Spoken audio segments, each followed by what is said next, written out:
Hi, it's Professor Monty. We're talking about terms and types of polynomials. Okay, so a term is just a number, a variable, or a product or quotient of both. So I have some examples. So 3 is just a number. It's going to be referred to as a term. The same with x. X is a term. 7x squared, now that's the product of a number and a variable. That's a term. Or 2 divided by x. That's also a term. Okay, that's all terms are. Now, when we look at polynomials, a polynomial is the sum of one or more terms. Now, the 2 over x, it's a term, but it can't be included in a polynomial. You can't have x in the denominator of a polynomial. So I put here, you can't divide by a variable in a polynomial. So 2 over x, it's a term, but not a polynomial. Okay, and so now I've listed some. So a polynomial, for instance, 5x. The term 5x is a term.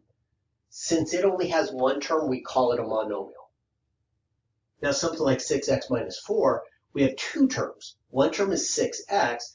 Notice this could be 6x plus negative 4. So negative 4 is the second term. And since it has 2 terms, it's called a binomial. Okay, so notice anytime there's a negative in front, that negative is going to be part of the term because we could call it plus, negative, whatever. And then here's another polynomial, x to the third plus 7x y squared plus 3y. Well, the x to the third is a term, the 7x y squared is a term, and the 3y is a term. So it has 3 terms. We call those trinomials. And then the last example I have, 8x cubed minus 2x squared minus x plus 9.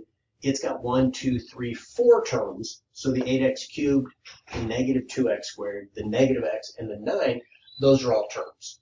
It's still a polynomial. There's just no special name for it. Anytime we have 4 or more terms, we just refer to it in general as a polynomial. Okay? So that's the idea of a term and what we mean by the polynomials and the different names of 3 of the different types of polynomials.